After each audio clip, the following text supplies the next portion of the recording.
Dans cet exercice, on va voir comment manipuler les grandeurs composées pour faire des calculs et des conversions. Donc, dans la première question, on nous demande de calculer une vitesse moyenne. Dès qu'on a des durées dans des formules, elles doivent obligatoirement être données sous leur forme décimale pour qu'on puisse faire des opérations avec. Donc 1 heure et 15 minutes, c'est 1 heure et 15 soixantièmes d'heure. Et 15 soixantièmes d'heure, ça se simplifie en 1 quart. Et 1 quart, c'est 0,25. Donc ça revient à dire 1,25 heures. Une fois qu'on a l'heure en écriture décimale, on va utiliser la formule de la vitesse. Et la formule de la vitesse, c'est la distance divisée par le temps.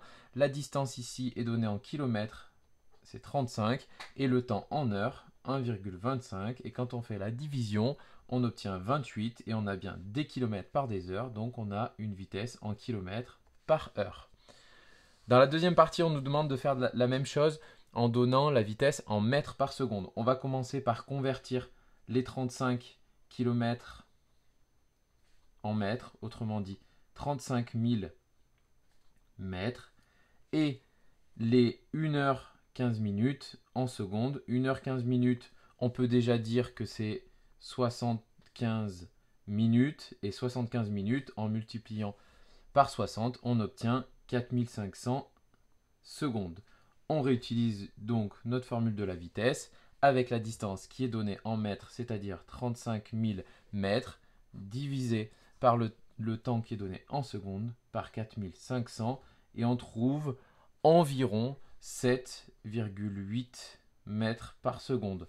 On peut aussi apprendre par cœur que 1 mètre par seconde correspond à 3,6 km par heure, vu que ce sont les deux unités les plus utilisées pour les vitesses. Pour la deuxième question, on nous demande de trouver la distance parcourue en 4h30 en roulant une vitesse moyenne de 110 km/h. Même chose, on commence par convertir les 4h30 en 4,5 heures, c'est-à-dire en heures décimales pour pouvoir faire les opérations. Et ensuite, on va utiliser la formule de la distance qui est égale à la vitesse fois le temps. La vitesse est de 110 km/h, le temps de 4,5 heures. On a des km/h fois des heures, on aura donc une distance en kilomètres. Et on obtient un résultat de 495 km. Ensuite, pour la question 3, on nous donne la masse volumique de l'or en kg par mètre cube et on nous demande de la convertir en grammes par centimètre cube. On va convertir les deux unités séparément. Donc 19 300 kg, on le convertit en grammes, ce qui donne 19 300 000 grammes. Et ensuite, la conversion des 1 mètre cube. 1 mètre cube, ça vaut 1 million de centimètres cubes. Et donc, on peut recalculer le ρ, qui est la lettre grecque qui représente la masse volumique.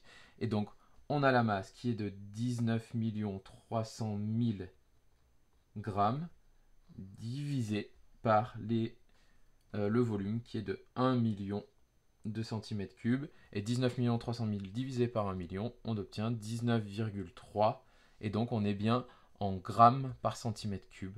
On a bien fait le changement d'unité.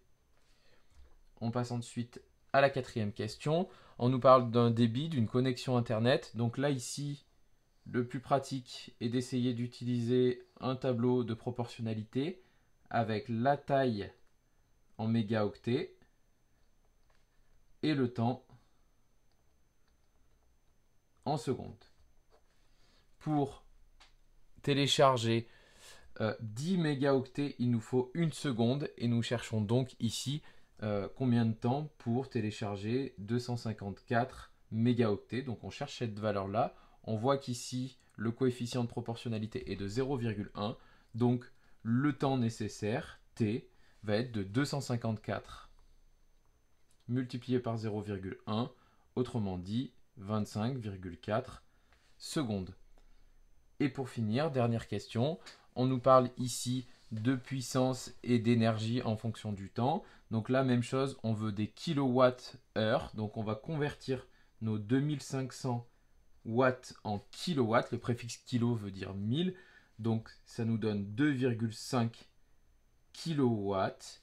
Même chose, mes 24 minutes, il faut que je les convertisse en heures décimales. Donc 24 minutes, c'est 24 soixantième d'heure. Et 24 sur 60, ça fait 0,4.